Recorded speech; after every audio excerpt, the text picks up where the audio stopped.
A very good morning to मेरे सभी प्यारे बच्चों.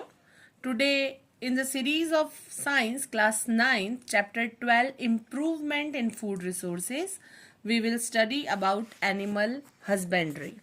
That is the last topic of the chapter. We will thoroughly study about it. So let's start. Animal husbandry means the scientific management of domestic animal. Animal husbandry का मतलब होता है कि जो पालतू एनिमल्स होते हैं उनका साइंटिफिक मैनेजमेंट, कि उनको किस तरह से रेयर करना, उनको किस तरह से पालना है. इसमें ऐसे एनिमल्स जैसे cows, buffaloes, goats, sheeps, poultry, fish, ये सभी एनिमल्स इंक्लूड होते हैं. So animal husbandry is the science of rearing, feeding, breeding and caring for animals. जानवरों को पालना, उनको खाना खिलाना, ब्रीड करना और उनकी केयर करना. Now the question comes that what does animal husbandry include. Animal husbandry में क्या चीजें इंक्लूड होती हैं? एनिमल्स को पालने का जो साइंटिफिक मैनेजमेंट है उसमें कौन सी 3 इंपॉर्टेंट चीजें होती हैं? तो the first one is feeding, the another one is breeding, and the third one is health care. So what about feeding? Feeding, like animals should be given healthy and nutritious food. कि जो animals जिनको हम rare करते हैं उन्हें healthy और nutritious food खिलाएं हम, पोषक तत्वों से भरपूर. Good food helps animal grow well and give more milk, meat और एग्स. अच्छा खाना एनिमल्स को अच्छे से बढ़ने में हेल्प करता है और ज़्यादा मिल्क, मीट और एग्स दे सकें, इस तरह से एनिमल्स को तैयार करता है. And that points come into the topic of feeding. बात करें ब्रीडिंग की, तो breeding means producing better quality animals, यानी कि जो एनिमल्स पैदा हो रहे हैं वो बेटर क्वालिटी से हों. गुड ब्रीडिंग से हेल्थ इंप्रूव होती है, स्ट्रेंथ इंप्रूव होती है और प्रोडक्टिविटी इंप्रूव होती है. हेल्थ केयर की बात करें तो animal should be kept clean and disease free. जो जानवर हैं उनको साफ और बीमारी से मुक्त रखा जाए. Regular vaccination and checkups are very important. हर रोज टीकाकरण और जो चेकअप्स हैं वो भी बहुत इंपॉर्टेंट हैं, वो भी देखे जाएं. So the another topic is importance of animal husbandry. क्या इंपॉर्टेंस है एनिमल हस्बेंड्री की? That first one point that it gives us milk, meat, eggs, wool and it increases farmers' income, it provides employment, it improves food supply. ये सारे के सारे points हमें बताते हैं कि किस तरह से एनिमल हस्बेंड्री इंपॉर्टेंट है. In animal husbandry we have studied a lots of things. Now we will study about cattle farming. What is cattle farming? Cattle farming is done for, जो कैटल फार्मिंग मतलब होता है बच्चों, जो गाय भैंस हम पालते हैं जिनसे दूध और दूध से बने जो प्रोडक्ट है, मिल्क और मिल्क से बने जो प्रोडक्ट है वो अचीव होते हैं, उन्हें हम कैटल फार्मिंग कहते हैं. कैटल फार्मिंग मिल्क प्रोडक्शन के लिए की जाती है और खेती के काम, एग्रीकल्चरल वर्क के लिए की जाती है, जैसे प्लोइंग, इरिगेशन, ट्रांसपोर्ट, इन सब में कैटल का यूज होता है.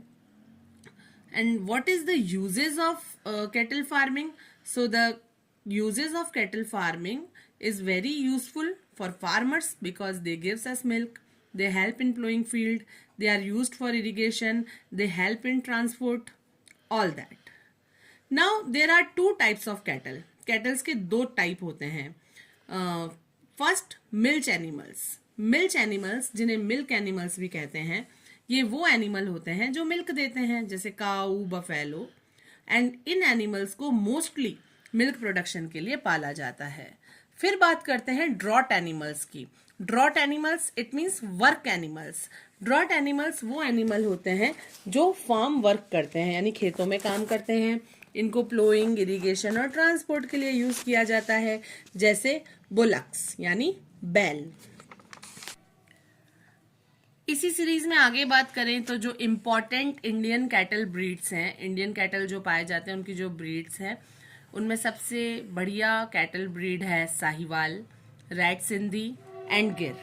This breeds are very useful because they give more milk, are resistance to diseases.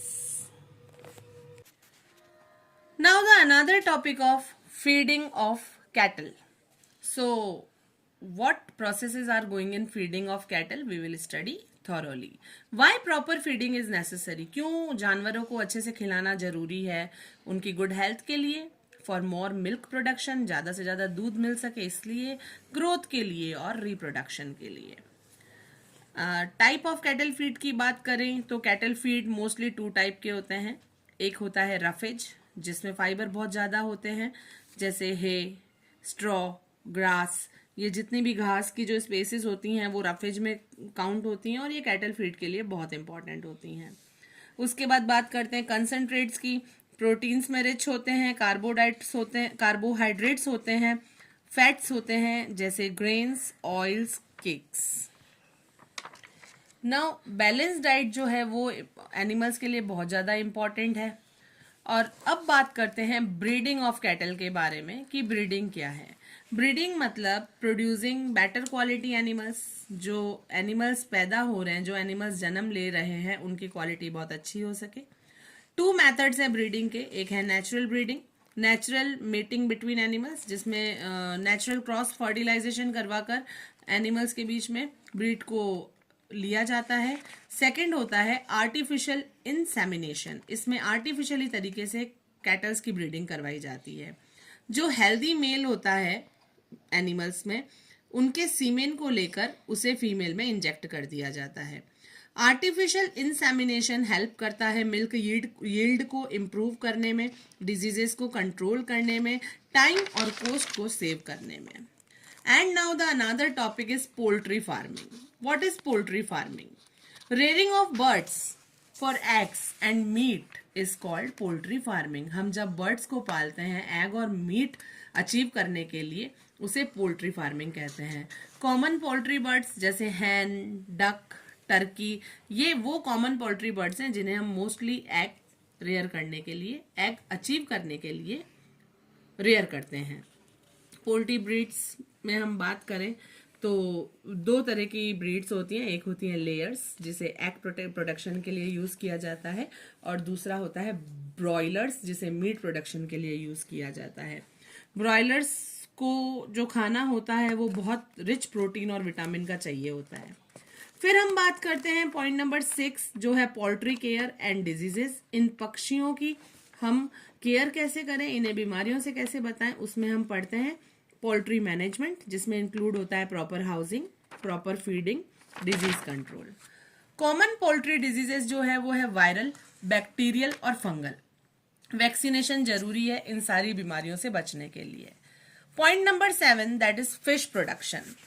Fish important क्यों है? प्रोटीन का रिच सोर्स है, इजीली डाइजेस्ट हो जाती है, फैट बहुत कम होता है. फिशरी के टाइप्स की बात करें तो 2 टाइप की फिशेज होती हैं. एक होती हैं मरीन फिशरीज और एक होती हैं इनलैंड फिशरीज. जो मरीन फिशरीज होती हैं वो सी से प्राप्त की जाती हैं, सी से अचीव की जाती हैं, समुद्रों से मिलती हैं, जैसे tuna, sardine.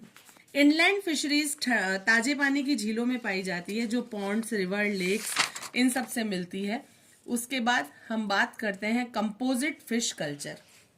Composite fish culture में क्या होता है बच्चों, जहां पे एक ही पोंड में अलग अलग वैरायटी की फिशेस को पाला जाता है, जैसे कटला जो सरफेस पे फीड करती हैं पानी के, रोहू जो पानी के मिड में पाई जाती हैं, और मृगल जो पानी के बॉटम में पाई जाती है.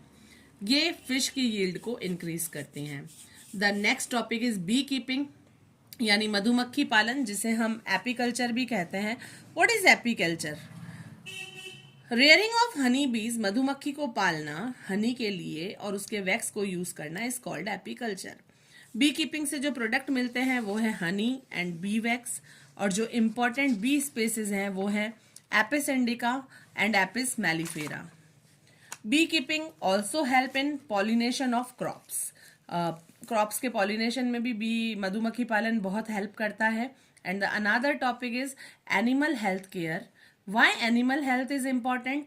एनिमल की जो हेल्थ है वो इम्पॉर्टेंट क्यों है? क्योंकि हेल्दी एनिमल्स ज़्यादा प्रोडक्शन देते हैं, डिजीज रिड्यूस प्रोडक्टिविटी देते हैं, जिनमें बीमारियां नहीं होती हैं, और इनमें होने वाली जो बीमारियां हैं वो इन्फेक्शियस और नॉन इन्फेक्शियस दोनों तरह की होती हैं. इनसे प्रिवेंशन कैसे करें? तो जो एनिमल्स के आसपास की सराउंडिंग है वो क्लीन हो, फूड प्रॉपरली मिले, वैक्सीनेशन अच्छे से हो, एनिमल्स के रेगुलर चेकअप होते रहें, इन सब चीज़ों का ध्यान हमें एनिमल हेल्थ केयर में रखना होता है. So students, today we have learned about the food resources improvement. किस तरह से food resources में improvement होता है, उसमें हमने crop production, crop protection, yield production, animal husbandry और बहुत सारी चीज़ों के बारे में पढ़ा. So we understood the good care, proper food and scientific methods help animals stay healthy and give better production. Remember, animal husbandry, crop protection is not just about animals or crops. It is about farmers, livelihood and food security. Revise these points properly because they are very important for exams. If you found this chapter helpful, like the video, share it with your friends and don't forget to subscribe to the channel. We will meet again in the next video with a new chapter. Till then, keep learning with Humanity Learning and stay curious. Thank you. Bye bye.